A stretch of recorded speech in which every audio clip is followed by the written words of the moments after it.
Alright, let's begin with the class इंशाल्लाह। आज हम मोमेंटम के सवालात मजीद कुछ करेंगे, जो बहुत अच्छे सवालात आए हुए हैं, जिसमें स्टूडेंट्स को यूजुअली प्रॉब्लम्स फेस होते हैं। उसको हम डिटेल में डिस्कस करेंगे। मोमेंटम का एक सवाल है, क्वेश्चन नंबर 10, जो कि मई जून 2021 पेपर 4-2 का सवाल है। मई जून 2021 पेपर 4-2 में से ये सवाल आपके सामने है। इसको आज हम इन डिटेल डिस्कस करने वाले हैं इंशाल्लाह। और इसके अलावा कुछ और सवाल मोमेंटम की डिस्कस करेंगे, ताकि मोमेंटम एटलीस्ट जब आप ईयरली पास से पास कर रहे हो तो आपको मोमेंटम वाला हिस्सा इंशाल्लाह आसान लगे। तो सबसे पहले हम पढ़ते हैं सवाल। A particle is projected vertically upwards from level ground with an initial speed of 30 metres per second. At the same instant a particle B is release from rest 15 meters vertically above A.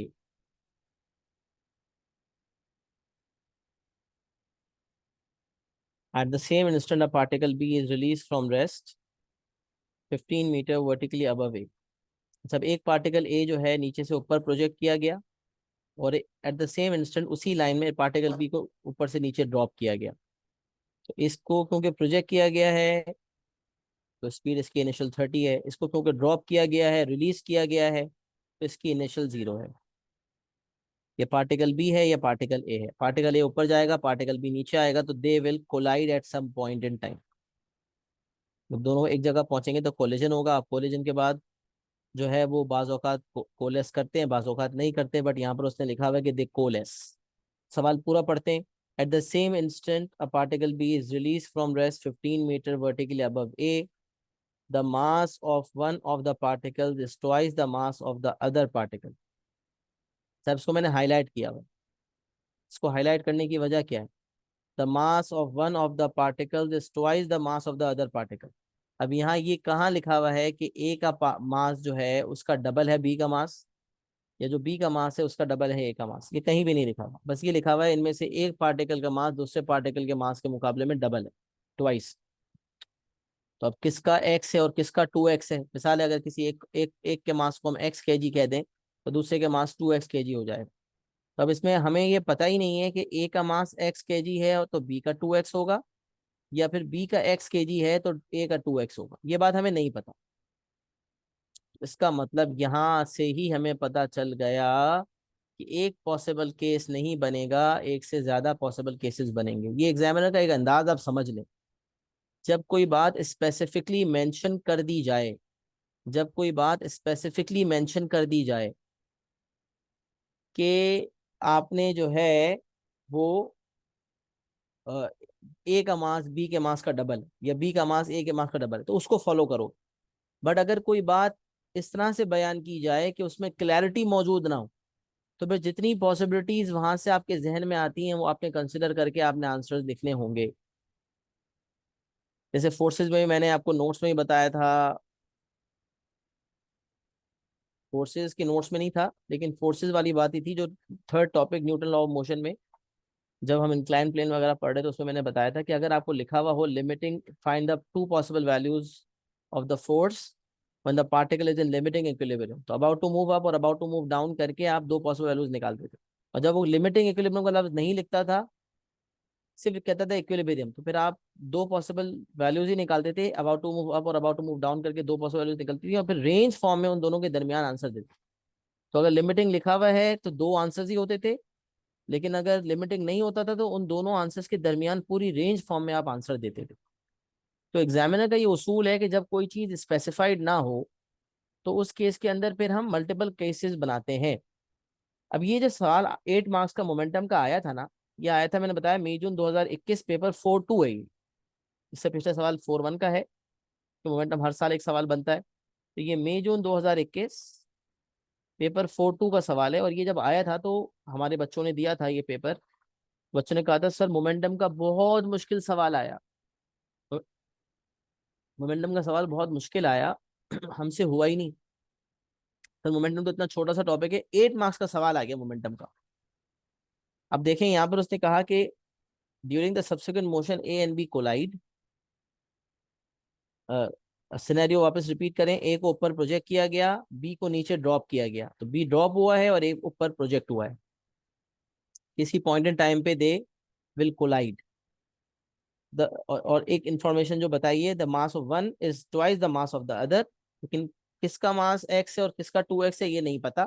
तो हम दो possible cases बनाएंगे, इस जुमले से ये पता चलता है, इसलिए मैंने पिंक हाईलाइट किया। During the subsequent motion A and B collide, collision होना है, एक ही लाइन में ट्रेवल कर रहे हैं, वैसे भी काइनेमेटिक्स का उसूल है motion in a straight line. A and B collide and coalesce to form particles. अब आपको पता है कभी कभार कोलेस होता है, कभी कोलेस नहीं होता। कोलेस का मतलब होता है to join together and become one, मतलब मिल जाना और एक बन जाना। तो उसमें they will move with a common velocity, एक कॉमन वेलोसिटी से दे विल ट्रैवल। अब देखें, जब उसने बच्चे ने पढ़ा ना कि यहाँ पर कोलिजन की बात हो रही है, कोलेस की बात हो रही है, तो उसको पता तो चल गया ये मोमेंटम का सवाल है। लेकिन जब उसमें आगे सवाल पूछा, find the difference between the two possible times at which C hits the ground, तो बच्चों का दिमाग घूम गया, बच्चों को ये सवाल समझ नहीं आया। अरे भाई कहना क्या चाहते हो, उनके जहन में ये फीलिंग आई। एग्जामिनर के हवाले से वो सोचने लगे कि आखिर एग्जामिनर करवाना क्या चाहता है, निकलवाना क्या चाहता है। तो मैंने जब ये सवाल, जब पेपर गुजर गया, बच्चों का फीडबैक आ गया, जब ये ईयरली पेपर रिलीज हुआ, मैंने सवाल देखा, तो मैंने कहा यार ये सवाल तो काइनेमेटिक्स का ज्यादा है बनिस्बत मोमेंटम के। मोमेंटम का काम तो इसमें बाद में करना है, सबसे पहले तो इसमें काइनेमेटिक्स लगाना है, क्योंकि पार्टिकल वाले सवाल तो आपने काइनेमेटिक्स में किए हुए हैं। अब किसी बच्चे ने काइनेमेटिक्स सही से नहीं पढ़ा हुआ, पार्टिकल्स वाले सवाल, जो पार्टिकल्स वाले सवाल आते हैं कि एक दोनों पार्टिकल्स को प्रोजेक्ट किया गया, या एक को ड्रॉप किया गया, एक को प्रोजेक्ट किया गया, ऐसे कई सवाल पॉसिबल मिलेंगे आपको। अब अगर उन सवालों को डील करने की प्रैक्टिस आपकी नहीं है, तो फिर आप यहाँ भी फंसेंगे। अच्छा, अब इसका मतलब याद रखें कि मोमेंटम कभी तो प्योर सवाल आ जाता है, कभी अक्सर ऐसा होता है कि वो मिक्स होके आता है। अब यहाँ काइनेमेटिक्स के साथ ये मिक्स होके आया, लेकिन काइनेमेटिक्स के मार्क्स ज्यादा हैं, मोमेंटम के मार्क्स कम है, मोमेंटम का हिस्सा इसमें करने वाला कम है। अच्छा, अब आपने सोचा यार करना क्या है, तो पहले आपने कहा कि फाइंड द, पूछा क्या, अब सीक्वेंस, सबसे पहले आपको ये नहीं समझ आता कि आपको किस सीक्वेंस में चलना है, पहले क्या निकालना है फिर क्या निकालना है। तो देखिए, बाज औकात ये जरूरी नहीं होता कि आप अगर सीक्वेंस में काम करेंगे तो ही आप सही आंसर तक पहुंच सकते हैं। देखिए, मुझे सिर्फ सोल्यूशन बताना होता ना, तो मैं भी करवाना शुरू कर देता, बट मेरा मकसद स्टूडेंट्स को सिर्फ आंसर बताना नहीं है, आंसर दिखाना नहीं है। मेरा मकसद है रहनुमाई देना, कि आखिर जब इस तरह का सवाल आए तो आपने उसे अप्रोच किस तरह से करना है, what is the right approach to deal with such question. Early की रिकॉर्डिंग जो मैंने एलएमएस पे अपलोड की है, उसमें भी आपको ये सवाल मिलेगा, क्योंकि मैंने एयरली में भी ये सवाल करवाया हुआ है। एयरली की रिकॉर्डिंग में भी आपको सवाल मिलेगा, बट हम इसको, क्योंकि अब हमने टॉपिकल कंपाइलेशन कर लिया, लिहाजा इसको मैं यहाँ डिस्कस करूंगा आपके सामने।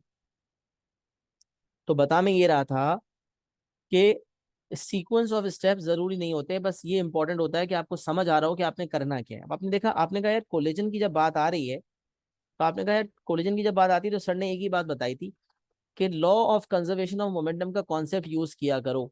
और law of conservation of momentum का कॉन्सेप्ट क्या है?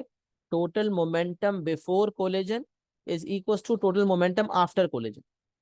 Total momentum before is equal to total momentum after, ये इसका कॉन्सेप्ट है। सही है। अब ये आपने लगाना होगा। अच्छा, लगाने से पहले आपको ये भी पता है कि अगर कोई हॉरिजॉन्टल ग्राउंड पे मूवमेंट हो रही है और स्मूथ सरफेस है, तो फिर तो जो इनकी स्पीड्स थी कोलिजन से पहले उसी को माना जाएगा।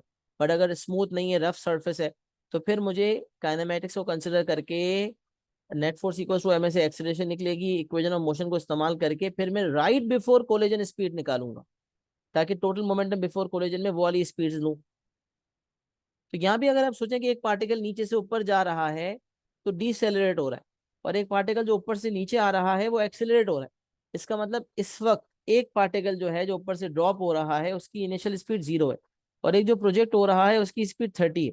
बट सवाल ये पैदा होता है, क्या कोलिजन के वक्त इनकी स्पीड सेम होगी? तो ऊपर जा रहा था उसकी 30 ही होगी, और जो नीचे आ रहा था उसकी 0 ही होगी? जवाब है नहीं। नहीं, जो नीचे आ रहा है उसकी एक्सेलरेशन होने की वजह से बढ़ेगी, और जो ऊपर जा रहा है उसकी डिसेलेरेशन होने की वजह से कम होगी।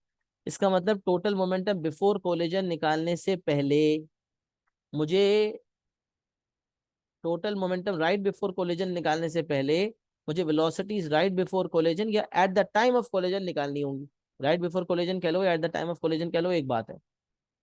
वो निकालने के लिए मुझे यकीनन काइनेमेटिक्स को कंसिडर करना होगा। तो अभी सबसे पहले मोमेंटम से पहले काइनेमेटिक्स कंसिडर होगा। अच्छा, अब समझना ये है कि काइनेमेटिक्स कैसे कंसिडर होगा। अब आप सोचें एक पार्टिकल नीचे आ रहा है और एक पार्टिकल ऊपर जा रहा है।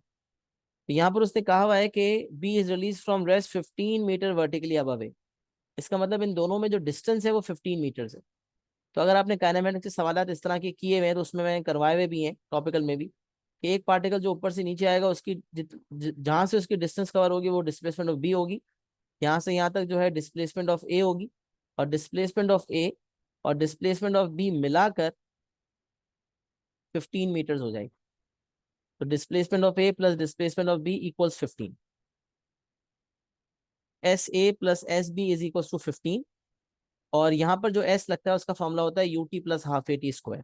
इनिशियल दी हुई है, टाइम हमें निकालना है। अच्छा टाइम निकलेगा यहाँ से, अब सोचे ना, you T plus half A T square में मेरे पास ए भी है, एस भी है, यू भी है, टाइम नहीं है। टाइम निकल जाएगा कि आखिर किस टाइम पर दोनों की डिस्प्लेसमेंट मिला के 15 होगी।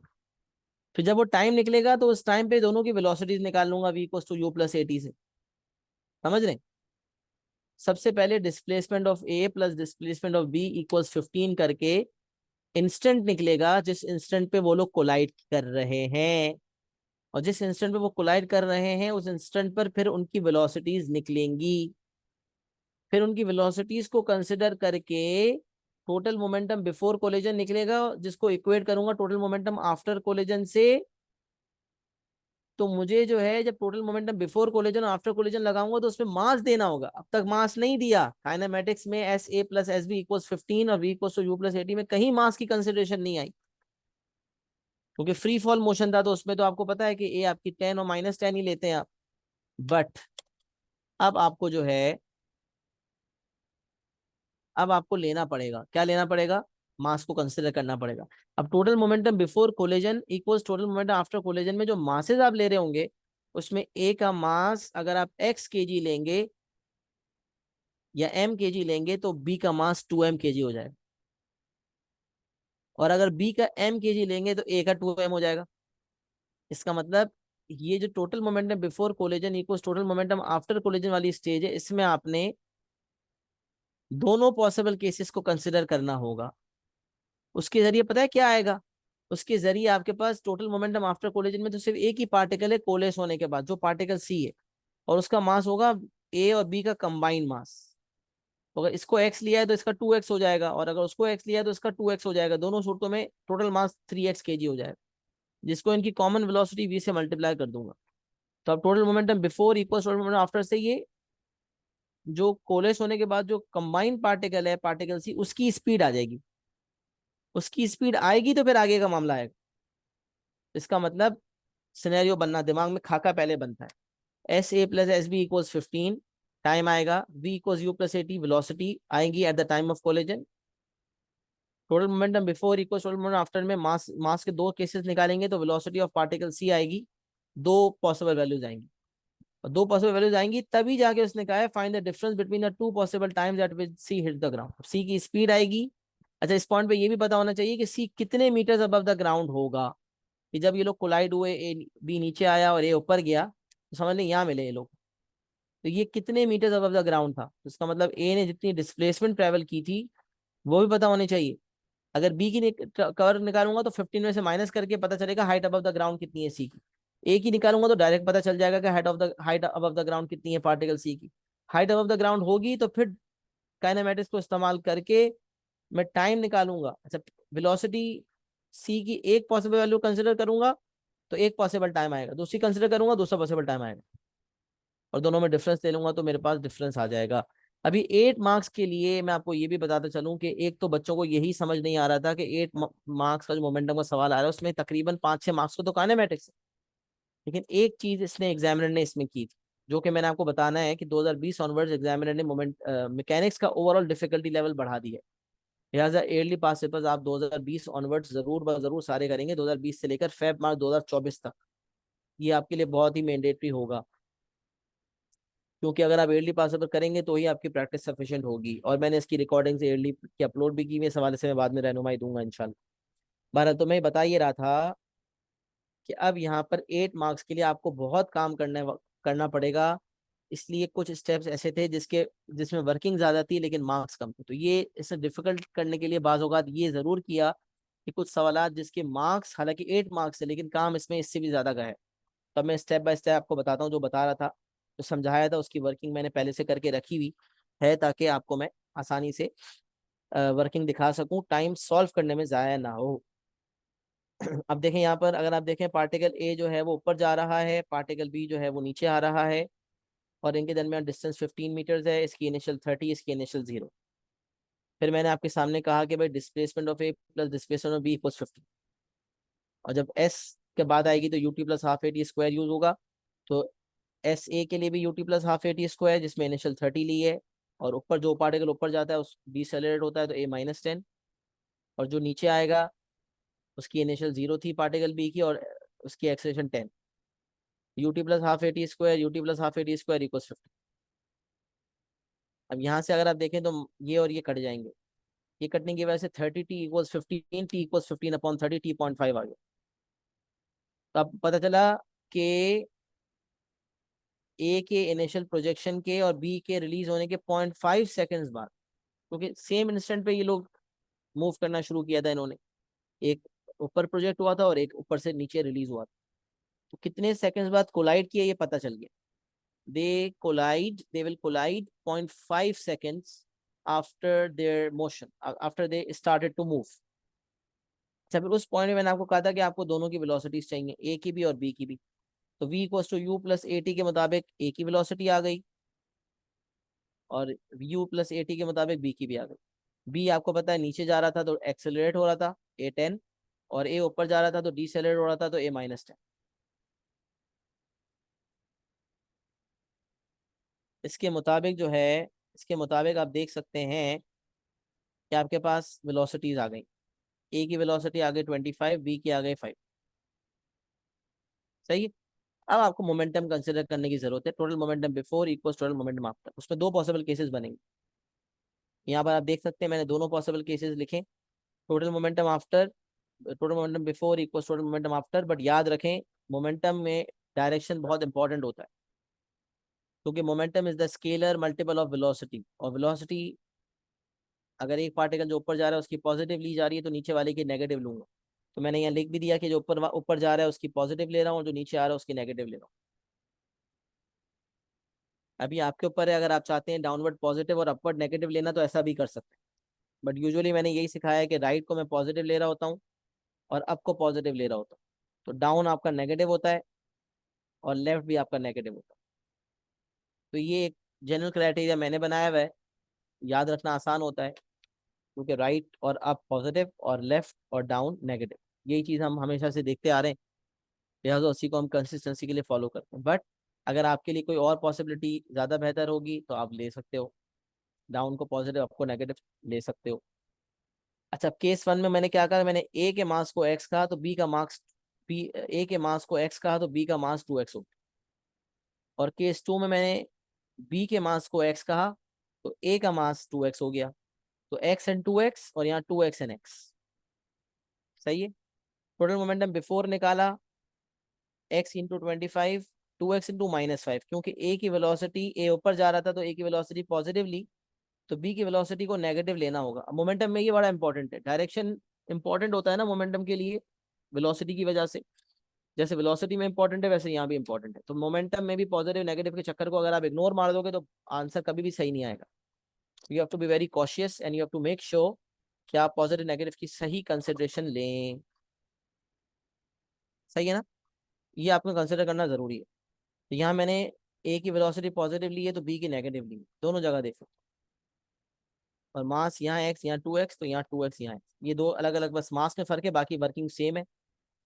टोटल मोमेंटम बिफोर में दोनों का अलग अलग मोमेंटम निकाला गया, इनकी जो वेलोसिटीज निकाली थी उसके हिसाब से। बट वेलोसिटी यहाँ तो दोनों पॉजिटिव में ही नजर आ रही है, क्योंकि v = u + at से तो पॉजिटिव में ही हम निकालते हैं। बट मोमेंटम निकालते हुए, मोमेंटम कंसिडर करते हुए, हम एक को पॉजिटिव, एक की वेलोसिटी लेंगे तो एक की नेगेटिव लेनी पड़ेगी। अच्छा, और कंबाइन होने के बाद क्योंकि कोलेस हो गया था तो लिहाजा टोटल मास इनका 3x हो गया था दोनों केसेस में। और वेलोसिटी जो है कंबाइंड पार्टिकल सी की जो वेलोसिटी थी वो यहाँ से निकल जाएगी। तो ये वेलोसिटी ऑफ पार्टिकल सी है जो निकलेगी बेसिकली, ये वेलोसिटी ऑफ पार्टिकल सी निकलेगी यहाँ से। वेलोसिटी ऑफ पार्टिकल सी जो कंबाइन होने के बाद फॉर्म हुआ था, पार्टिकल सी हुआ था, वेलोसिटी ऑफ पार्टिकल सी आपकी यहाँ से आ जाएगी, एक जगह 5 आ रही है, एक जगह 15 आ रही है।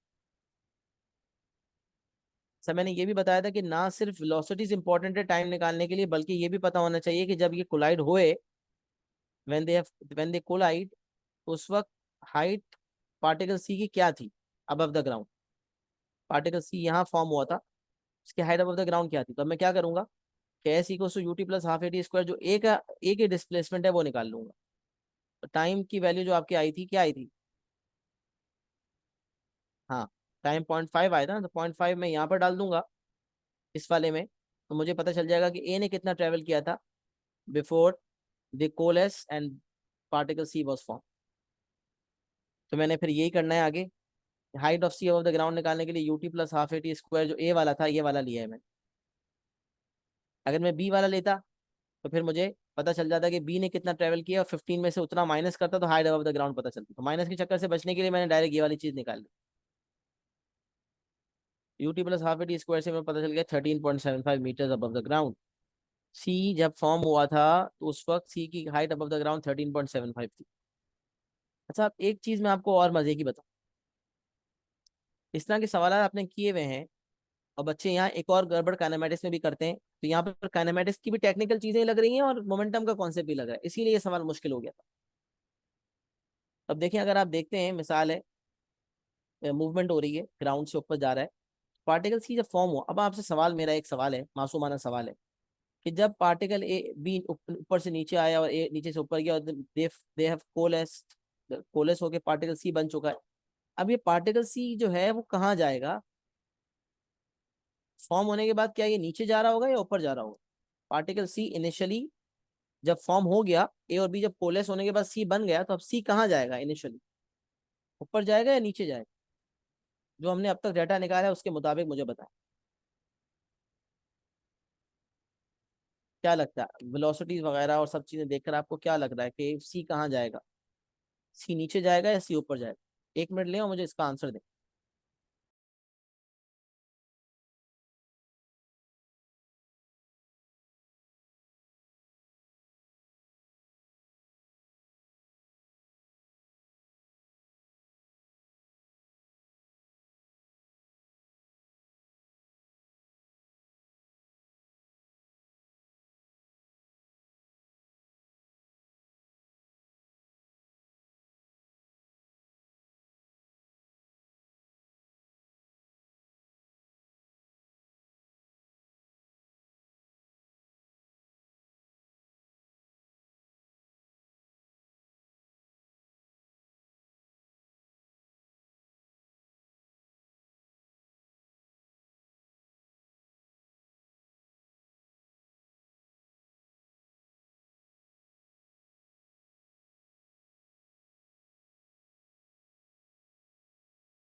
देखिए, एक छोटा सवाल का जवाब देने में आप लोगों को इतनी मुश्किल हो रही है। भाई देखें यहाँ पर, सही है, वेरी गुड महानम। देख सकते हैं कि वेलोसिटी आपकी पॉजिटिव आई है, वेलोसिटी आपकी पॉजिटिव आई है, इसका मतलब ये है कि ये ऊपर जाएंगे, क्योंकि आपको पता है कि वेलोसिटी पॉजिटिव का मतलब पार्टिकल ऊपर जा रहा है। तो अगर ये total momentum before equal total momentum after consider करके वेलोसिटी नेगेटिव आती, तो हम समझते हैं कि पार्टिकल नीचे जा रहा है, डायरेक्ट नीचे जाएगा, कोलेस होने के बाद नीचे जाएगा, जबकि ऐसा नहीं है। कोलेस होने के बाद दोनों में से कोई भी केस उठा लें, एक केस के मुताबिक वो 5 मीटर पर सेकंड की स्पीड से ऊपर जाएगा, और एक केस के मुताबिक 15 मीटर पर सेकंड की स्पीड से ऊपर जाएगा। तो अब तो और मुश्किल हो गया मामला। तो सोचा जाए, तो जो पार्टिकल, समझ लें यहाँ पार्टिकल सी फॉर्म हो गया, अब हमें देखना है कि वो हिट कब करेगा ग्राउंड। तो अगर वेलोसिटी 5 है उसकी, इनिशियल वेलोसिटी 5 है, तो उसके लिए पहले वो ऊपर जाएगा, मैक्सिमम हाइट पे वेलोसिटी 0 होगी, फिर यहाँ से यहाँ तक आएगा। तो T1 निकालेंगे, T2 निकालेंगे, और इन दोनों को प्लस करके फिर एक पॉसिबल टाइम आएगा। फिर वेलोसिटी जब इनिशियल 15 करके निकालूंगा तो फिर T1 T2 आएगा, फिर उनको ऐड करके दूसरा टाइम निकलेगा, और फिर उन दोनों के दरमियान डिफरेंस निकलेगा। तो ये तो आपको बहुत लंबी वर्किंग पड़ जाएगी, अभी तक आप इतना काम तो कर भी चुके हैं। तब यहाँ पर काइनेमेटिक्स के सवालात जब आए थे, बल्कि इस तरह के सवाल ना, मुझे याद है न्यूटन लॉ ऑफ मोशन में पुली के साथ सवाल मौजूद है, पुली जब कट हो जाता है वर्टिकल मोशन में, तो क्या करना होता, तो मैंने बताया था कि अगर पार्टिकल सी की display height above the ground 13.75 है, तो और वो इनिशियली ऊपर जा रहा है, तो हम direct S equals to U T plus half A T square consider करेंगे। इनिशियल वेलोसिटी उसकी हम पॉजिटिव लेंगे क्योंकि वो ऊपर जा रहा है, और ऊपर जाते हुए वो डीसेलेरेट होगा तो ए -10 लेंगे, बट उसकी डिस्प्लेसमेंट -13.75 लेंगे। क्योंकि अगर हम डायरेक्ट वो नीचे जा रहा होता तो हम डायरेक्ट जब यहाँ से यहाँ तक कंसिडर करते तो फिर हम एस 13.75 लेते। बट क्योंकि उस हमें पता है कि पहले वो ऊपर जा रहा है फिर नीचे आ रहा है, तो इसलिए हम डिस्प्लेसमेंट 13.75 नहीं लेंगे, -13.75 लेंगे। ये शॉर्टकट मैंने वर्टिकल पुली वाले सवाल में, शायद क्वेश्चन 2 ही है जिसके अंदर मैंने ये क्वेश्चन 1 था या क्वेश्चन, हाँ क्वेश्चन 2 था। थर्ड टॉपिक है न्यूटन लॉज ऑफ मोशन, जिसमें इंक्लाइन प्लेन पुली दोनों पढ़ाया था, उसमें क्वेश्चन नंबर 2 में ये बात मैंने करवाई है। टॉपिकल में पास शब्द मौजूद है, मैंने शायद करवाया होगा ये सवाल। तो यहाँ पर आपने क्या करना होगा कि क्योंकि इनिशियली पार्टिकल सी ऊपर जाएगा, लेकिन अल्टीमेटली डिस्प्लेसमेंट तो उसको नीचे वाली कवर करनी है, तो डिस्प्लेसमेंट नेगेटिव लेंगे तो टाइम डायरेक्ट आ जाएगा, तो फिर सी का ऊपर जाने का टाइम, नीचे आने का टाइम, दो नहीं निकालने पड़े। एक पॉसिबल वैल्यू, एक एक वेलोसिटी के साथ दो टाइम निकालने पड़ते, फिर ऐड करना पड़ता, तब जाके पता चलता कि कितनी देर बाद ग्राउंड को हिट करेगा। लेकिन अब क्या है कि शॉर्टकट अगर आपको पता होगा तो मसला नहीं होगा। तो अब मैंने कहा कि पार्टिकल सी चूंकि जा इनिशियली ऊपर रहा है, लेकिन डिस्प्लेसमेंट उसको नीचे की तरफ कवर करनी है, तो केस 1 में इनिशियल 5 a-, इनिशियल पॉजिटिवली ऊपर जाते हुए डीसेलेरेट होता है तो a-10, बट क्योंकि अल्टीमेट उसको डिस्प्लेसमेंट जो कवर करनी है नीचे की तरफ, डिस्प्लेसमेंट -13.75। सब इतनी ज्यादा लंबी वर्किंग हो गई। यहाँ क्वाड्रेटिक इक्वेशन बनाने के बाद आपको पता है क्वाड्रेटिक इक्वेशन की आपको वर्किंग करनी होती है, क्वाड्रेटिक इक्वेशन की वर्किंग करनी होती है, तब जाके आपको मार्क्स मिलते हैं। बट यहाँ पर इतनी ज्यादा वर्किंग ऑलरेडी थी कि एग्जामिनर ने कहा कि भाई बच्चे ने खाली अगर टाइम की वैल्यू भी निकाल ली तो काफी। इसका मतलब अगर क्वाड्रेटिक इक्वेशन बनाने के बाद आप समझ चुके हैं कि यार मैं इतना काम ऑलरेडी कर चुका हूँ, इतना सोचा मैंने 8 मार्क्स के लिए, फिर मैंने S A plus S B equals 15 किया, फिर वेलोसिटीज निकाली, फिर मोमेंटम कंसिडर किया, उसमें दो पॉसिबल वैल्यूज कंसिडर की, फिर मुझे height above the ground of C भी चाहिए थी, फिर मुझे ये भी सोचना था कि डिस्प्लेसमेंट माइनस लेनी है, फिर केस 1 के मुताबिक अलग होगा, केस 2 के मुताबिक अलग होगा। तो फिर यहाँ पर क्वाड्रेटिक इक्वेशन सॉल्विंग दिखाने के मार्क्स उसने मार्किंग स्कीम में नहीं रखे। तो मैंने भी यही चीज़ यहाँ पर लिखी है कि वैसे क्वाड्रेटिक फॉर्मूला लगा के वर्किंग दिखानी होती है, बट यहाँ पर डायरेक्ट अगर आप कैलकुलेटर पे भी इस्तेमाल करते हैं, क्वाड्रेटिक इक्वेशन डालते हैं और आंसर देते हैं तो ये एक्सेप्ट होगा। तो अगर इनिशियल 5 थी तो टाइम 2.2321, और अगर इनिशियल जो है 15 थी तो टाइम 3.7361, और मतलब पार्टिकल सी ग्राउंड को हिट करेगा इतने सेकंड्स बाद, और यहाँ पर केस 2 में इतने सेकंड्स बाद। यही पूछा था, difference between the two possible times at which C hits the ground. इसके मुताबिक जो दो पॉसिबल वैल्यूज आई हैं, उन दोनों के दरमियान अगर मैं डिफरेंस ले लूँ तो मेरे पास वो टाइम आ जाएगा। तो मैंने दोनों टाइम निकाल के माइनस किया, मेरे पास टाइम आ गया 1.5041, करेक्ट टू 5 SF, और फाइनल आंसर में 3 SF में देता हूँ, इट्स 1.50। सही है। तो इसलिए बिल्कुल मार्किंग स्कीम के मुताबिक यहाँ पर इक्वेशन सॉल्विंग की जरूरत नहीं थी, खाली टाइम की वैल्यूज निकालना ही बड़ी बात थी। इसलिए उसने उसके मार्क्स नहीं लिखे, क्योंकि बहुत कम बच्चों ने इसको एग्जाम में सही किया होगा। बट आप देखें इसका लेवल क्या है, इतनी ज़्यादा डिटेल वर्किंग आपको करनी पड़ रही।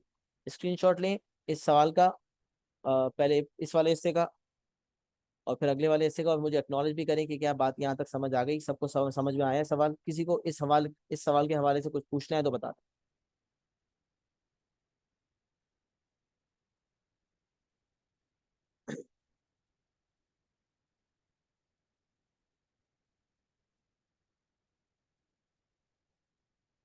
दूसरा पेज।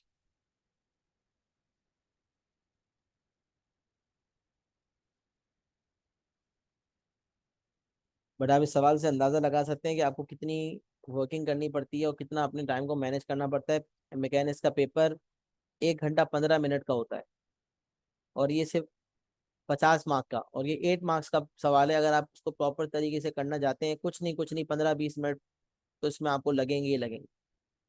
15 मिनट तो आप मिनिमम लगा लें, आपकी तैयारी बहुत अच्छी है तो 1.25 घंटे में से 15 मिनट एक सवाल खा गया, बाकी आपके पास 6 सवाल और होते हैं करने के लिए। तो टाइम का प्रेशर अपनी जगह होता है, टेक्निकलिटी अपनी जगह होती है, टाइम प्रेशर अपनी जगह होता है। सही है जनाब। तो ये सवाल नंबर 10 मुकम्मल हो गया और आपको समझ भी आ गया। तो क्वेश्चन 11 देखते हैं, छोटा सवाल है, तो उसके बाद एक बड़ा सवाल और दिखाऊंगा मोमेंटम का, question number 30। Particle P of mass 0.4 kg and Q of mass 0.5 kg are free to move on a smooth horizontal plane. Horizontal plane है और smooth horizontal plane.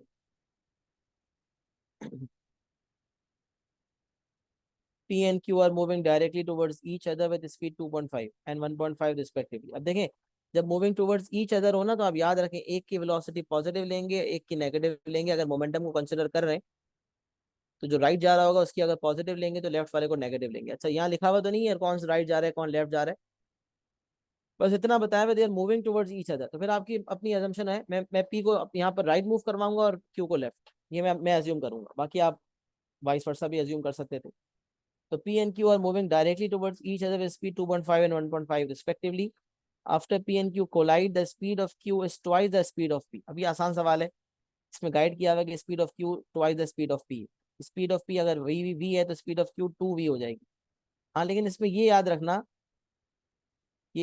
जरूरी है।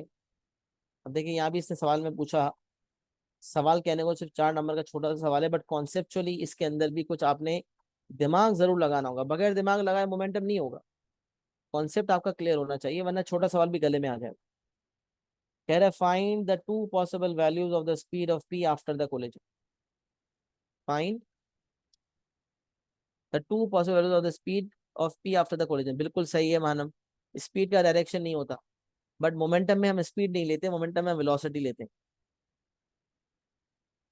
ये इंपॉर्टेंट बात है। तो मोमेंटम जब हम कंसिडर करते हैं तो total momentum before equal total momentum after, और उसमें हम वेलोसिटी कंसिडर करते हैं। Yes, we will find two possible cases. क्या पॉसिबल केसेस होंगे जरा बताओ मानव, माइक पे बताना है तो माइक पे बता दो।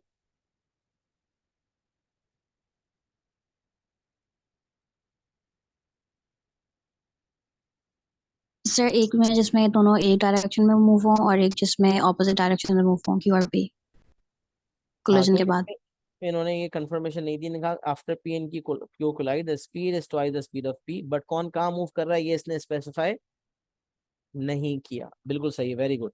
तो अब आप सही है, मैं मिसाल है, मैं पी को राइट की तरफ मूव करवाता हूँ मानम, और क्यू को मैं लेफ्ट की तरफ मूव करवाता हूँ, सही है। तो अब आप मुझे जरा ये बताएं कि कौन सा पार्टिकल, ऐसे दोनों अगर अलग अलग डायरेक्शन में मूव करेंगे, अगर दोनों सेम डायरेक्शन में मूव करेंगे तो वो डायरेक्शन कौन सा होगा, राइट या लेफ्ट?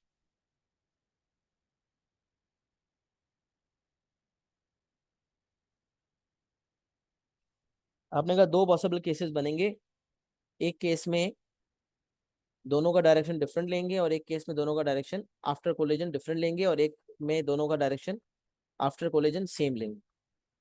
तो जो डिफरेंट लेंगे हाँ, वो तो समझ, जिसमें हाँ हाँ, जिसमें डिफरेंट लेंगे तो उसमें एक जैसे फॉर एग्जांपल वी और टू वी अगर मोमेंटम में वो ले रहे हैं तो एक जगह लाइक एक -2v होगी और एक v होगी।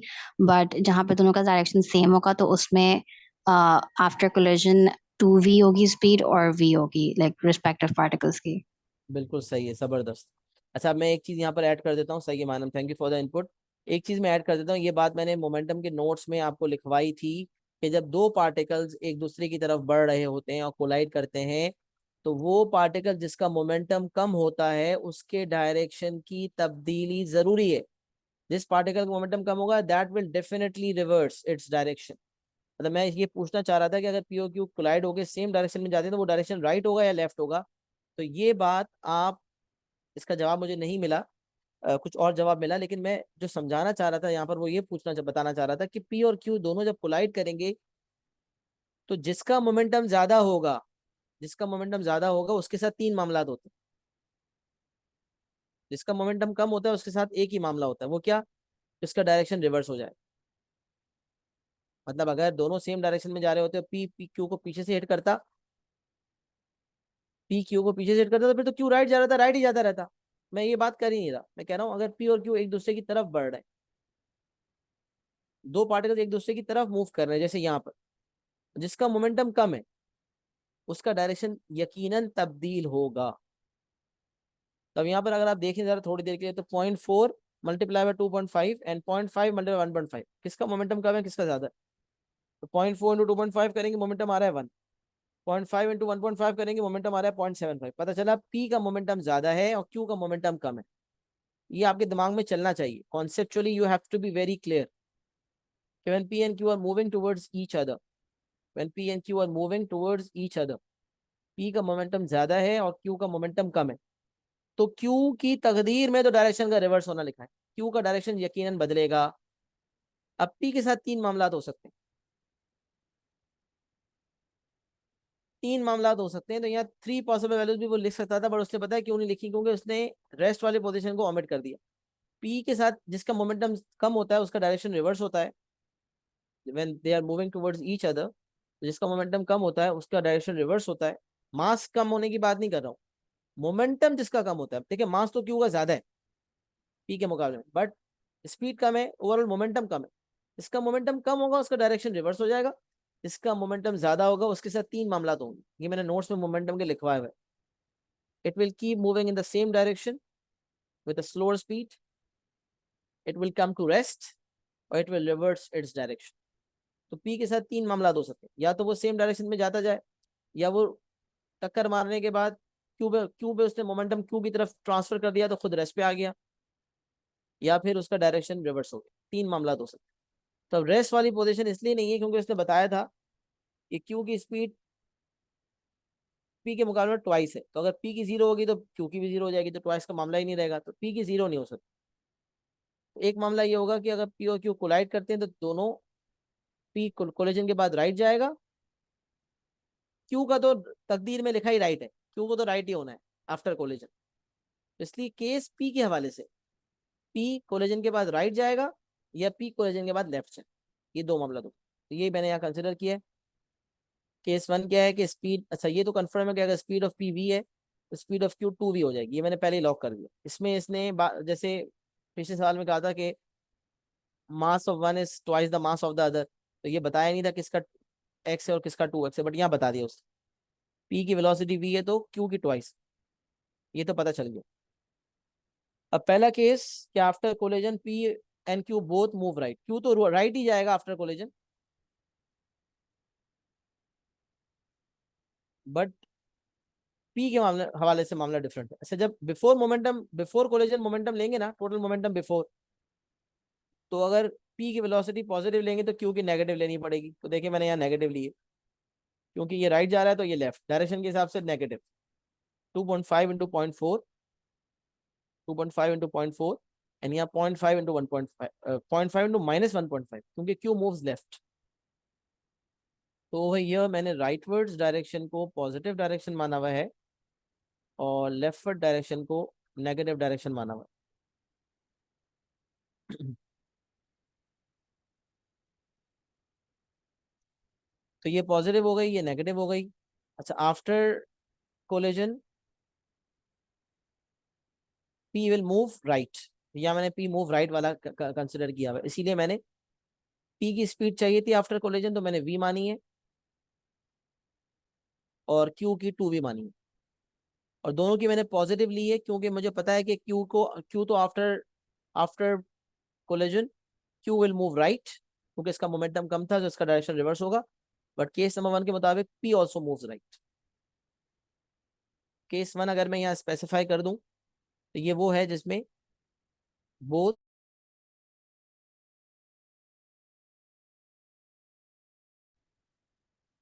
जी हम बात कर रहे थे और फिर नेट डिस्कनेक्ट होने की वजह से अचानक से क्लास डिस्कनेक्ट हो गई थी।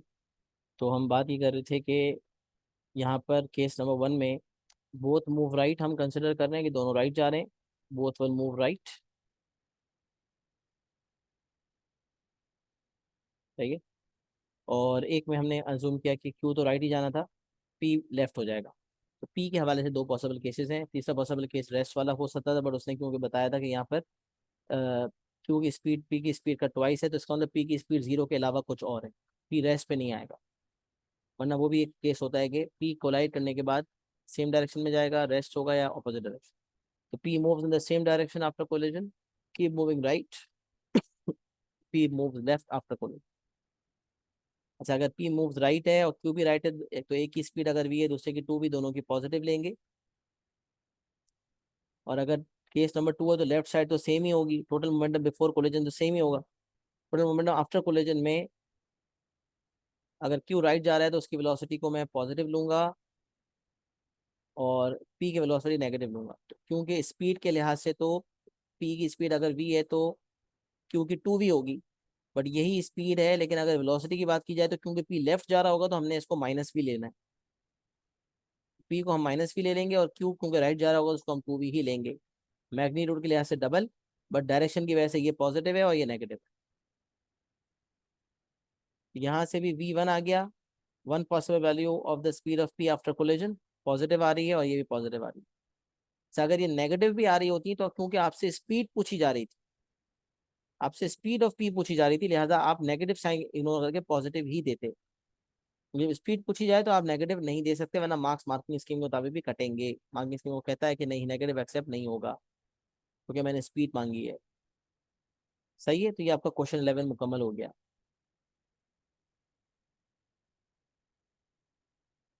जो बताएं क्वेश्चन 11 क्लियर है आपको?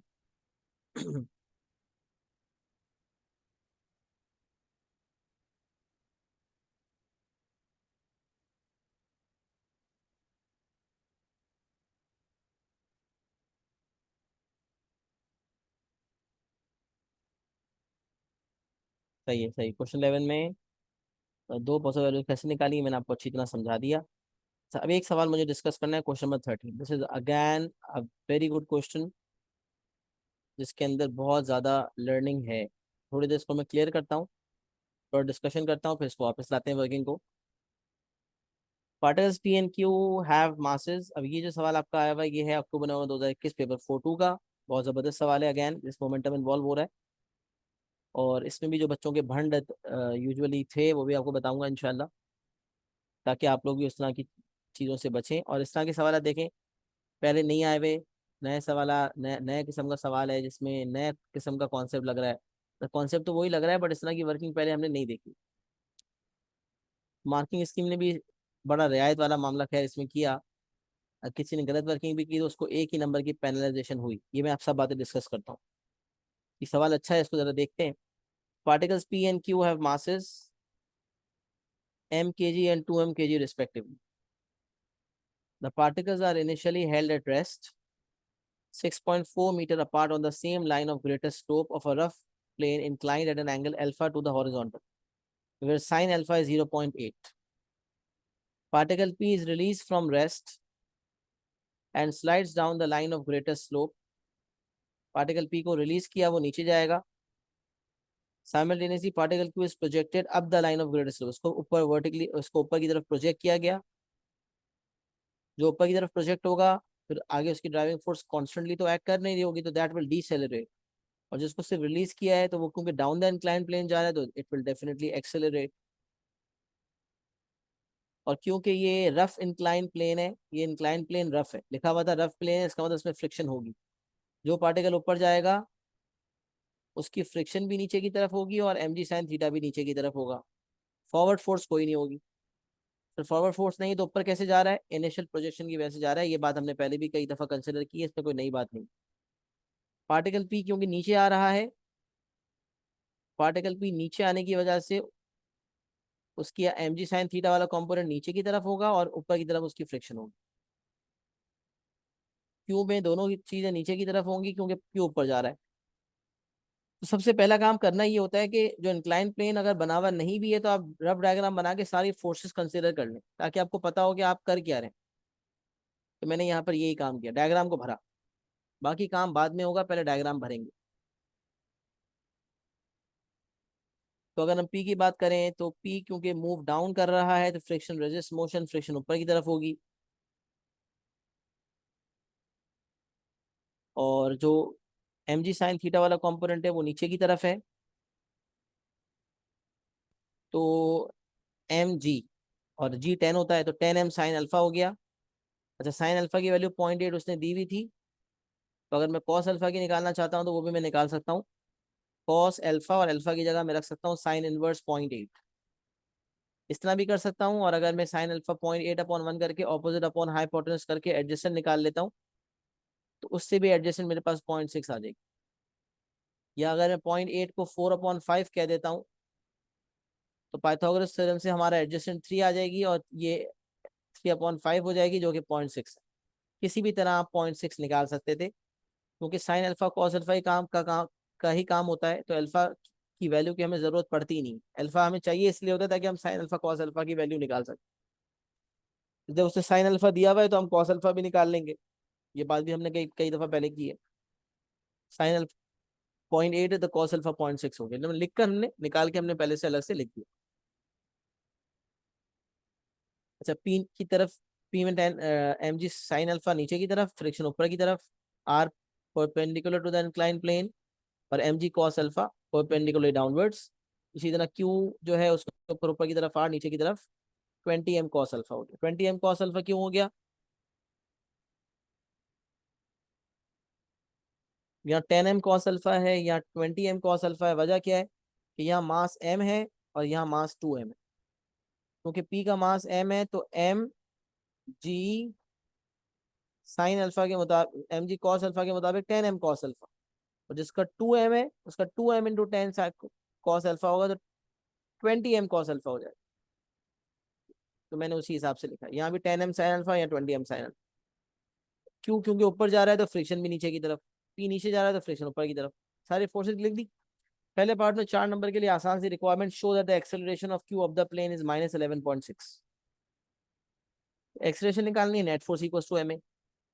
ऊपर की तरफ फोर्स 0। अरे भाई जा क्यों रहा है ऊपर? इनिशियल प्रोजेक्शन की वजह से, बट ऊपर की तरफ फोर्स तो कोई नहीं है। ऊपर वाली फोर्स 0, नीचे वाली फोर्स एफ और 20 m साइन अल्फा, तो 0 minus F minus 20 m sine alpha equals to M A, और F equals to mu R. Mu is 0.6 and R is 20 m cos alpha. ये हमने सब कंसिडर किया पार्टिकल क्यू को। R equals 20 m cos alpha है, cos alpha 0.6 है, तो R in terms of M आ गया 12 m। मैंने अलग से लिख दिया। फ्रिक्शन म्यू आर है तो म्यू को आर से मल्टीप्लाई किया, 7.2 m आ गया। फ्रिक्शन भी नोट डाउन कर ली। अब net force equals to M A के मुताबिक 0 minus F minus M G sine alpha equals to M A था। एफ माइनस एफ की जगह 7.2 m लिख दिया, साइन अल्फा की जगह 0.8 डाल दिया, मास 2 m है, एक्सेशन निकालनी है। एम ए आ गया -23.2 m अपॉन 2 m। अब बच्चा बोले यार एम है नहीं, ए कैसे आएगा? भाई लिखोगे, वर्किंग करोगे तो पता चलेगा ना कैसे आएगा। एम और एम कटा, डिवाइड हुआ और ए आ गया। तो पहले वाला पार्ट बस इन टर्म्स ऑफ एम वाली चीज थी, बाकी इतना कोई मुश्किल नहीं था। एक बच्चा जिसकी तैयारी हो वो इस पार्ट को आराम से डील कर सकता। अच्छा, अगला पार्ट कह रहा है find the time for which the particles are in motion before they collide. अब देखिए यहाँ पर कह रहा है कि पार्टिकल पी क्योंकि नीचे जा रहा है और पार्टिकल क्यू क्योंकि ऊपर जा रहा है, तो बताओ कितनी देर वो मोशन में रहेंगे बिफोर दे कोलाइड। कितनी देर मोशन में रहेंगे बिफोर दे कोलाइड, कोलिजन से पहले कितनी देर तक मोशन में रहेंगे, टाइम बताओ। हाँ भाई, क्या जहन में आता है?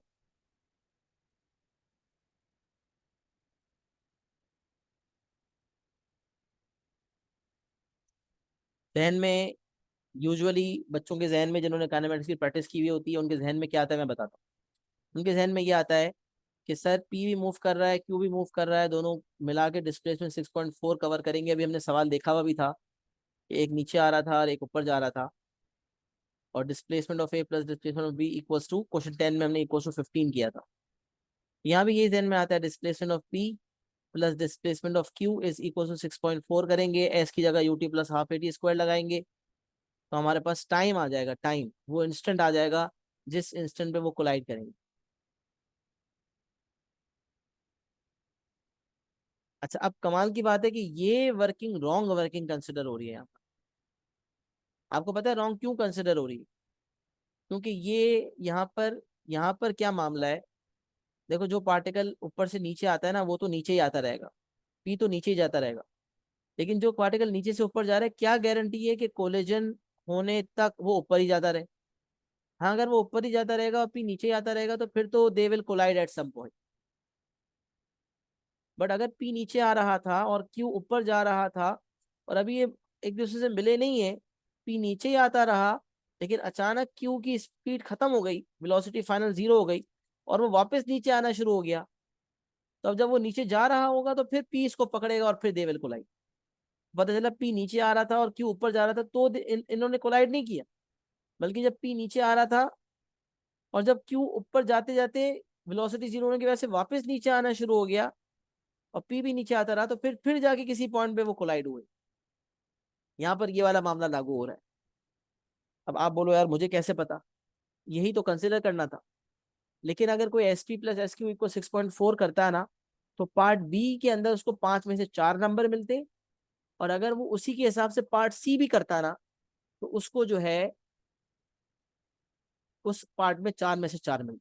तो ये एक एहसान था एग्जामिनर की तरफ से कि अगर बच्चे ने यहाँ भंड मार भी दिया था तो पूरे सवाल में 1 नंबर कटता उससे। पहला पार्ट तो खैर उसका कोई ताल्लुक ही नहीं है उससे, पार्ट बी और पार्ट सी के लिए मामला है।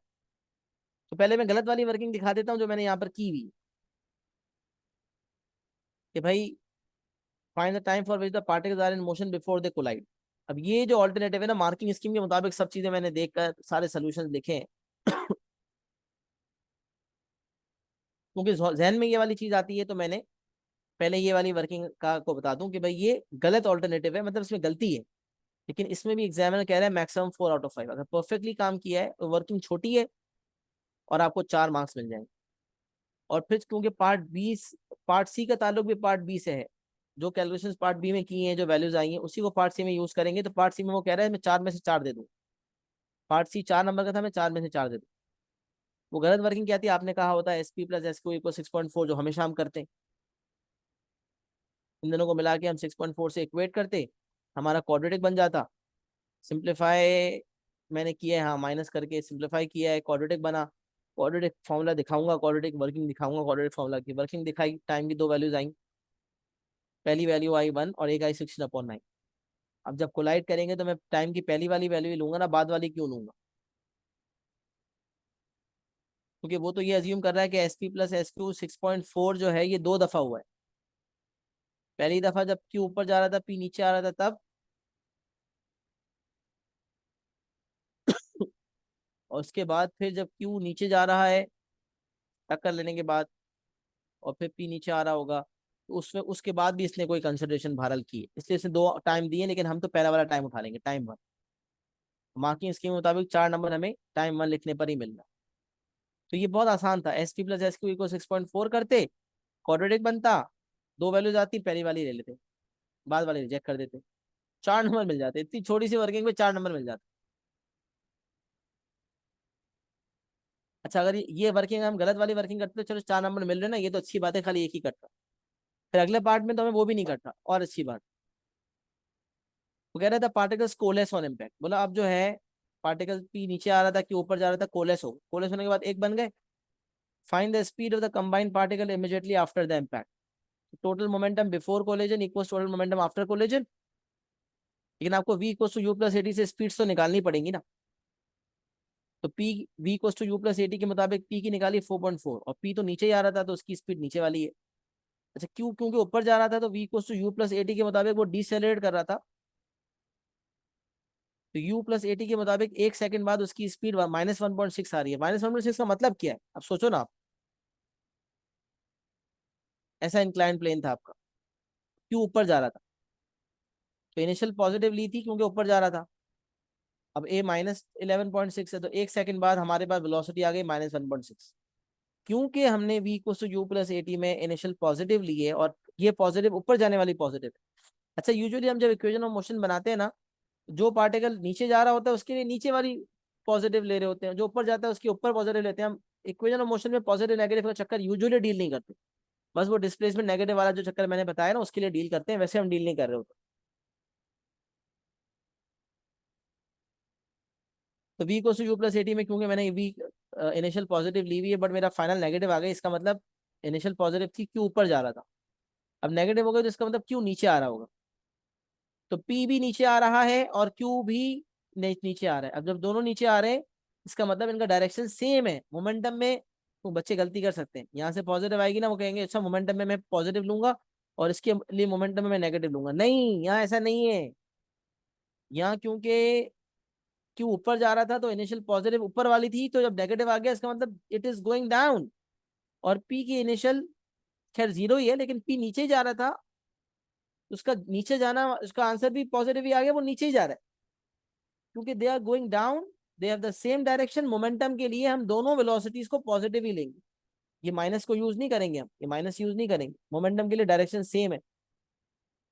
टोटल मोमेंटम बिफोर में हम m into 4.4 and 2m into 1.6 लेंगे। मास तो मैंने आपको बताया था ना, एक का m है एक का 2m है, क्या बताया था ना उसने। हाँ लिखा हुआ है ना, वो तो सवाल में ही लिखा हुआ है m और 2m। अच्छा अब क्योंकि हमने पार्ट बी में गलत वर्किंग की थी और 4 नंबर मिले थे, तो उसकी बेसिस पर हमने टाइम भी वो गलत वाला लिया होगा, और गलत वाले टाइम से जब वेलोसिटी निकाली होंगी तो ये वेलोसिटीज भी गलत आई होंगी। जब वेलोसिटीज गलत आई होंगी तो फिर इनका टोटल मोमेंटम बिफोर भी गलत आया होगा, अल्टीमेटली आपकी फाइनल वेलोसिटी का आंसर भी गलत आएगा। बट मार्किंग स्कीम कह रही है कोई मसला नहीं, ये ऑल्टरनेटिव में एक्सेप्ट कर रहे हैं। ये मैं खुद से बात नहीं कर रहा, ये मोमेंटम के मार्किंग स्कीम देख कर बात कर रहा हूँ, ये मोमेंटम की मार्किंग स्कीम आप देखें, क्वेश्चन नंबर 13 की marking scheme. Special case, special case for those who do not take into account the fact that Q comes to rest and then changes its direction. और वह S P plus S Q equal 6.4 करके अगर काम करते, S P plus S Q equal 6.4 करके काम करते, तो उनको क्या मिलता, एक मेथड, दूसरा मेथड, तीसरा मेथड और एक एक्यूरेसी, मैक्सिमम 4 आउट ऑफ 5 मिलते। इस गलत वर्किंग में 4 नंबर मिल रहे हैं। और पार्ट सी में special case for those who do not take into account the fact that Q comes to rest, ये वही बात जिसपे 4 मिले थे। तो इस केस में इस सवाल, ये तो है ही 4 नंबर का पार्ट, ये पार्ट सी तो है ही 4 नंबर का। एग्जामिनर यहाँ पर स्पेशल केस बना के B one follow through M1 और A1 दे रहा है 2.53 पे, 38/15 या 2.53, 4 में 4 मिल, इसलिए मैंने प्रॉपर ही लिख दिया ताकि मुझे बार बार एमएस पे जाना ना पड़े। m into 4.4 and 2m into 1.6, दोनों की वेलोसिटी को पॉजिटिव ही लेंगे क्योंकि डायरेक्शन सेम है, दोनों नीचे जा रहे हैं। और after impact they coalesce, 3m into V निकालना था, कट गया और वी आ गया 2.5333, 38/50, ये आपको 4 में से 4 मिल जाए। अब ये गलत वर्किंग है, रॉन्ग वर्किंग है। इसमें पार्ट बी में आपको 4 नंबर मिले 5 में से, और पार्ट सी में आपको 4 में से 4 मिले, तो रॉन्ग वर्किंग के बावजूद पूरे सवाल में सिर्फ 1 नंबर कटता है, which is a good news. Examiner is very positive in his approach, बिना वजह ज्यादा पेनलाइज नहीं कर रहा। स्क्रीनशॉट ले लें, and this is the one that is the wrong working, and this was simple, इसलिए मैंने पहले ये डिस्कस कर लिया। यहाँ तक बात समझ आ रही है? All good, all clear?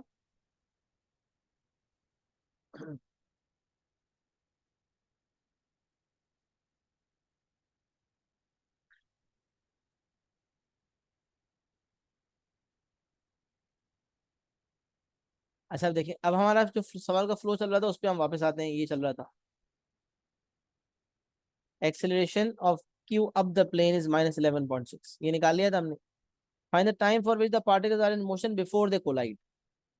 अब वो कितना आसानी से हो गया था, रॉन्ग वर्किंग में S P plus S Q equal 6.4 किया था, क्वाड्रेटिक बना, सॉल्व किया, टी बना, कितना आसान था।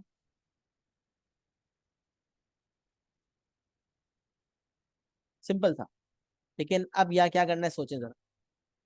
आपको ये पहले पता लगाना है कि कहीं इनके कोलिजन से पहले क्यू रेस्ट पे तो नहीं आ गया था, और रेस्ट पे आने के बाद नीचे जाना तो शुरू नहीं हो गया, ये देखता। तो उसके लिए आप क्या करोगे, क्यू की इनिशियल आप ले लो जो दी हुई थी, इनिशियल लो, ए -11.6 लो, फाइनल वेलोसिटी को 0 मानो और टाइम निकालो। उस टाइम पे क्यू की डिस्प्लेसमेंट भी निकालो और पी की भी डिस्प्लेसमेंट निकालो, और फिर देखो कि क्या उस टाइम पे 6.4 डिस्प्लेसमेंट हो चुकी थी मिला के या नहीं। अगर नहीं हुई थी, इसका मतलब ये लोग कोलाइड नहीं हुए थे। जब क्यू की रेस्ट पे आ गया था क्यू, तो इसका मतलब ये कोलाइड नहीं हुए थे। अब पता चला कि अगर कोई ऑब्जेक्ट डिसेलेरेट कर रहा हो तो कोलिजन से पहले पहले भी वो वापस नीचे आना शुरू हो सकता है, चाहे वर्टिकल मोशन ही क्यों ना हो। जैसे हमने S P plus S Q equal 15 लिया था ना, उसमें भी ऐसा हो सकता है। जो पार्टिकल 30 की स्पीड से प्रोजेक्ट हुआ था, उसका हम देखेंगे फाइनल वेलोसिटी 0 होने में कितना टाइम लगा, और उतने टाइम में क्या उनके दरमियान डिस्टेंस 15 मीटर्स कवर हो चुकी थी या नहीं। बट वहां भी हमने चेक नहीं किया था, क्योंकि हम लोग की आदत ही नहीं होती ऐसी। टू बी वेरी ऑनेस्ट, इससे पहले ऐसे सवाल आया ही नहीं था, ये पहली दफा सवाल आया था। अब ये आदत डालने वाली बात है ना, कि पहले हम चेक कर लें कोलिजन से पहले कहीं ऐसा तो नहीं है कि ये जो नीचे से ऊपर आ रहा है, वो उसका डायरेक्शन रिवर्स हो गया है, वो रेस्ट पे आ गया है पहले। इस सवाल में ऐसा हुआ। लेकिन अगर किसी ने कंसिडर नहीं भी किया तो खाली एक ही नंबर कटा है, लेकिन एक भी नंबर क्यों कटे, हम तो 100% की तरफ टारगेट करेंगे, हमें तो डिस्टिंक्शन लानी है इंशाल्लाह। तो यहाँ पर अगर मैं सब मामला कंसिडर करूँ तो पहले मुझे पार्टिकल पी की एक्सप्रेशन निकालनी पड़ेगी। अब देखें, अब सोचें जरा, टेक्निकलिटी देखें। पार्टिकल पी की एक्सप्रेशन निकालने की मुझे जरूरत ही नहीं पड़ी थी। जरूरत पड़ी थी? हाँ पड़ी थी, पड़ी थी। और मैंने UT plus half A D square में पी के एक्सप्रेशन को 4.4 लिया था। तो ये सिर्फ इतनी वर्किंग नहीं थी। इस वर्किंग से पहले ये वाली वर्किंग तो आपने दोनों सूरतों में करनी थी। देखिए ये पूरा यहाँ तक बिल्कुल परफेक्ट सोल्यूशन है। उसके बाद पार्ट बी और पार्ट सी का ऑल्टरनेटिव सोल्यूशन ये मैंने लिखा है, जो आपको पहले दिखा दी।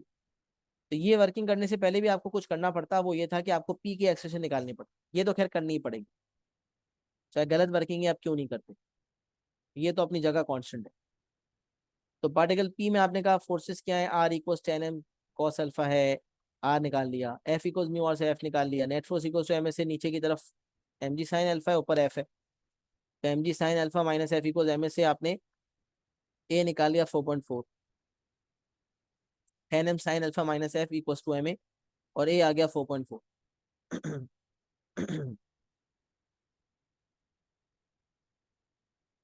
जैसे क्यू की आपने एक्सप्रेशन निकाली थी, नेगेटिव आई थी, डिसैचुरेशन आ गई थी, ऐसे पी की भी निकाल दी। और फिर आपने अगर रॉन्ग वर्किंग करनी थी तो एस पी प्लस एस को इक्वल 6.4 करके ए आपका यहाँ 4.4 लेते और यहाँ -11.6 लेते, जैसे मैंने यहाँ पर लिया था। बट ये रॉन्ग वर्किंग है जिसमें एक नंबर कट रहा है। सही वर्किंग क्या थी कि पहले आप ये देखते हैं कि क्यू रेस्ट पे कब आ रहा है। अब देखिए इसकी वर्किंग देखें कितनी ज्यादा होगी, कितना हौच पौच हो गया ये। एक्चुअल वर्किंग ये है जिसमें कितनी ज्यादा हो गई। मतलब आप सोचें तो 5 नंबर के लिए पहले आपने ये काम किया, फिर आपने इतना सोच के ये सारा काम आपको करना है, जो कि टेक्निकल है, जो कि मैं अभी समझाऊंगा आपको। तो सबसे पहले हमने देखा क्यू रेस्ट पे कब आया। तो v equals U plus A T के मुताबिक फाइनल वेलोसिटी को क्यू के 0 किया। इनिशियल 10 थी, ए -11.6, टाइम आ गया 0.86207। अब 0.86207 सेकंड्स गुजर चुके हैं। ये देखना है कि क्या ये लोग, इनके दरमियान जो डिस्टेंस थी 6.4 वो खत्म हो गई है या नहीं। तो हमने कहा इतने टाइम में हम देखते हैं, इतने टाइम में हम देखते हैं कि डिस्टेंस कितनी कवर हो चुकी है। हमने जब डिस्टेंस कवर की, पहले देख लिया हमने डिस्टेंस कवर। तो you T plus half A D square के मुताबिक पी की डिस्टेंस हुई है 1.63496। 5 SF में वर्किंग करनी होती है, बट मैंने 6 SF में की हुई है, ज्यादा का मसला नहीं होता, कम नहीं कीजिएगा। एस क्यू की हम देखें UT plus half A D के मुताबिक 4.31034। तो क्यू ने इतनी डिस्टेंस कवर की और पी ने इतनी कवर की। अब देखें क्या ये मिला के जो है 6.5 बन रहा है। 1.63496 प्लस 4.31034, नहीं भाई ये तो 5.9453 बन रहा है। तो आपने कहा ये तो गड़बड़ हो गई, इसका मतलब ये लोग 6.4 कवर नहीं हुए, इसका मतलब ये लोग नहीं मिले। जब क्यू रेस्ट पे आया तो ये लोग नहीं मिले। अब मैंने कहा अच्छा, तो अब बाद में मिलेंगे। अब देखें मैंने यहाँ डायग्राम बनाया, क्यू यहाँ से यहाँ तक आया, पी ऊपर से नीचे आ चुका था। अब इनके दरमियान डिफरेंस कितना रह गया ये देख लें। 4.31034 और 1.63496, शायद एग्जैक्ट आ रहा था या क्या आ रहा था। हाँ ये एग्जैक्ट आ रहा था, सही है। 1375/841, नहीं एग्जैक्ट, ये तो नॉन एग्जैक्ट वैल्यू है बट ये एग्जैक्ट है। तो अगर फ्रैक्शंस को मैं ले लूँ तो 1375 प्लस डिवाइडेड बाई 841 प्लस 125/29, 5000/841, और 6.4 जो इनके दरमियान डिस्टेंस थी, उससे अगर मैं माइनस कर दूं तो मुझे पता चल जाएगा इनके दरमियान डिफरेंस रह कितना गया था। तो मेरे पास आंसर आ रहा है 1912/4205, टू बी वेरी एग्जैक्ट। मैंने फ्रैक्शंस को लिया इस केस में। आप 5 ऐसे वर्जन, जैसे ऐसे वर्जन भी ले सकते थे, डेसिमल वर्जन, मैंने फ्रैक्शन ले लिया कि पी ने इतना ट्रेवल किया, क्यू ने इतना ट्रेवल किया, और इनके दरमियान डिस्टेंस 6.4 थी। तो अब कितनी बाकी रह गई, तो इन दोनों को हमने प्लस करके 6.4 से माइनस कर दिया, तो हमें पता चल गया कि इतनी डिस्टेंस बाकी रह गई। अब जरा सोचें कि क्यू यहाँ है और पी यहाँ है, और इनके दरमियान डिफरेंस बाकी रह गया 1912/4205 का।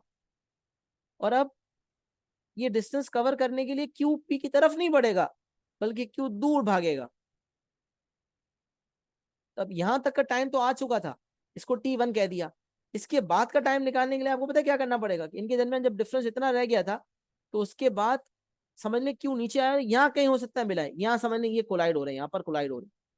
तो P का यहाँ से यहाँ तक की डिस्टेंस SP मानी जाएगी और Q की यहाँ से यहाँ तक की SQ मानी जाएगी, और इनके दरमियान डिफरेंस 1912/4205 माना जाएगा। तो पता चला SP will cover 1912/4205 meters more than SQ, क्योंकि अब जब ये कोलाइड होंगे तो यहाँ से यहाँ तक SQ होगा, यहाँ से यहाँ तक SP होगा, और SP विल बी इतने डिस्टेंस ज्यादा देन SQ।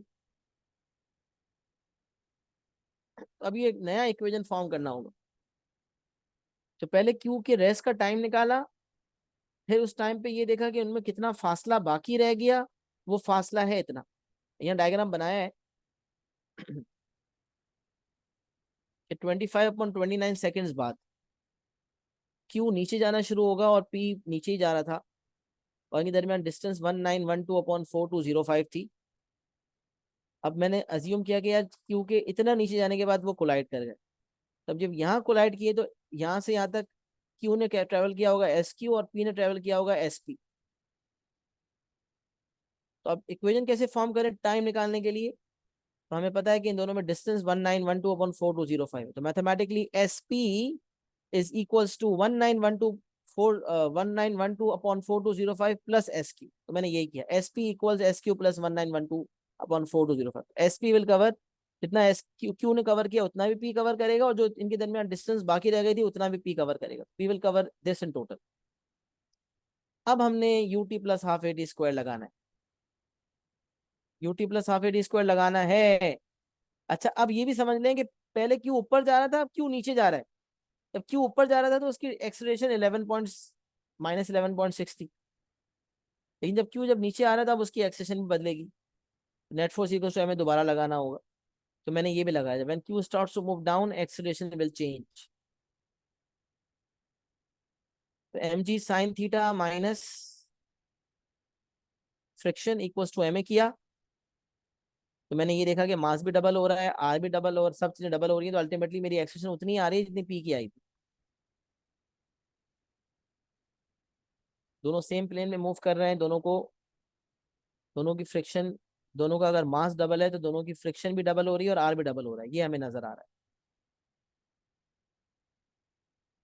मतलब से देखें, 10m.8 था, ये 20m.8 हो गया। ये -3.6 m था, ये -7.2 m है, और ये m है तो ये 2m हो। पता चला ये क्यों पार्टिकल P नीचे जा रहा था विद एक्सेलरेशन 4.4, तो जब Q नीचे जाने लगा तो उसकी भी एक्सेलरेशन 4.4 आई। इनिशियली तो हो सकता है हमें ध्यान में ही ना आए, तो हम अलग निकालेंगे, जब अलग निकालेंगे तो पता चला कि 4.4 ही। हर दफा तो ऐसा नहीं होता, लेकिन यहाँ पर तो ऐसा है।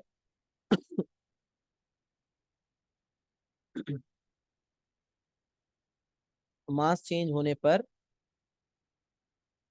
मास चेंज होने पर मास चेंज होने की वजह से भी acceleration down the plane change नहीं हुई, 4.4 ही है। खैर अगर कोई निकालता भी तो एक स्टेप में निकाल के दे सकता। तो क्यू की एक्सेशन आई। अच्छा, अब मैं क्या कर रहा था, distance covered by P and Q निकाल ली थी मैंने। फिर मुझे पता चला कि इनके दरमियान इतनी डिस्टेंस बाकी रह गई थी, बट मुझे अब वेलोसिटी निकालनी पड़ेगी P की। तो V equals to U plus AT के मुताबिक जब ये लोग कोलाइड किए, जब इन्होंने कोलाइड सॉरी जब कोलाइड नहीं किया, जब Q रेस्ट पे आया तो इतना टाइम गुजर चुका था 25.29 second.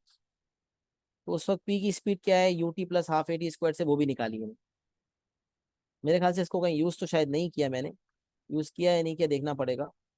SP equal SQ plus 1912/4205, SP पे UT plus half AT square लगाया।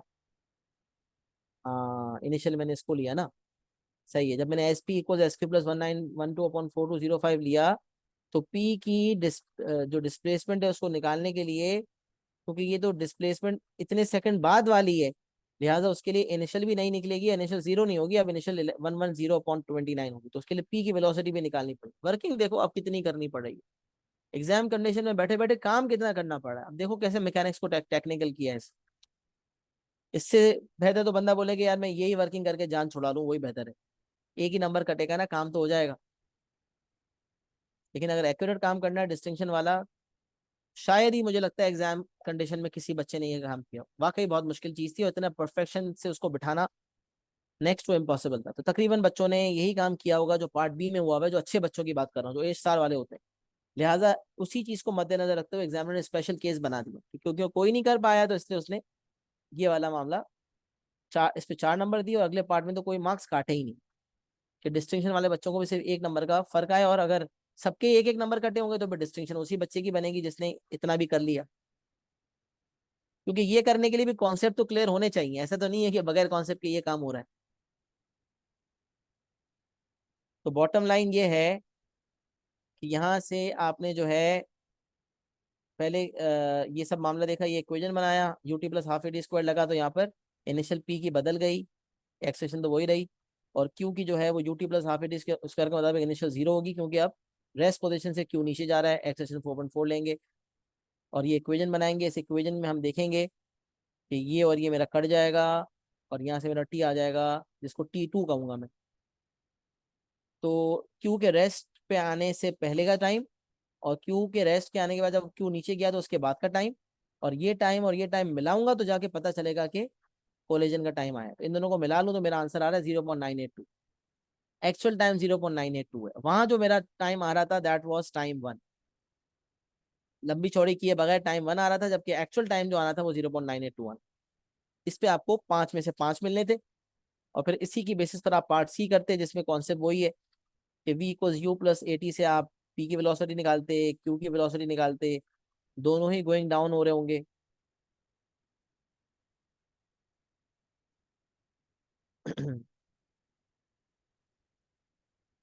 हाँ, अब ये जो मैंने टाइम लिया ना v equals to U plus A T, इसमें मैंने टाइम लिया है पूरा कंबाइन वाला 0.98194, जो इसका 5 ऐसे वर्जन था वो लिया है मैंने।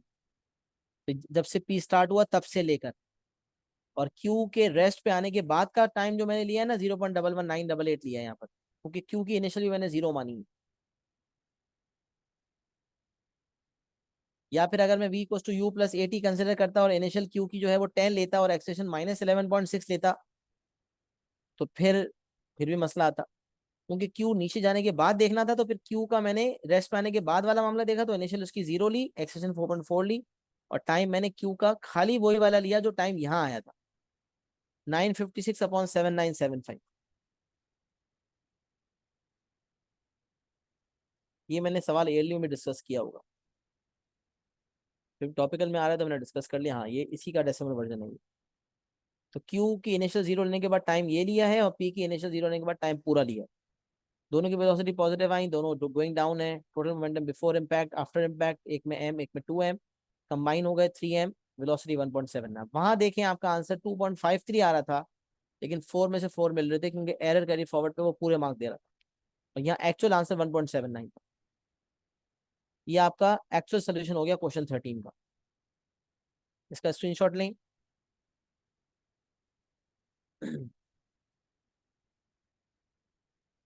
और अब इसका स्क्रीनशॉट लें, ये आपका एक्चुअल सोल्यूशन, ये रियल सोल्यूशन है जो होना था, जिसमें फुल मार्क्स मिल गए, और जिसमें गड़बड़ थी 1 नंबर की रिडक्शन थी, वो मैंने आपको पहले बता दिया था। मुझे बताएं बात समझ में आ गई? Is it clear to everyone?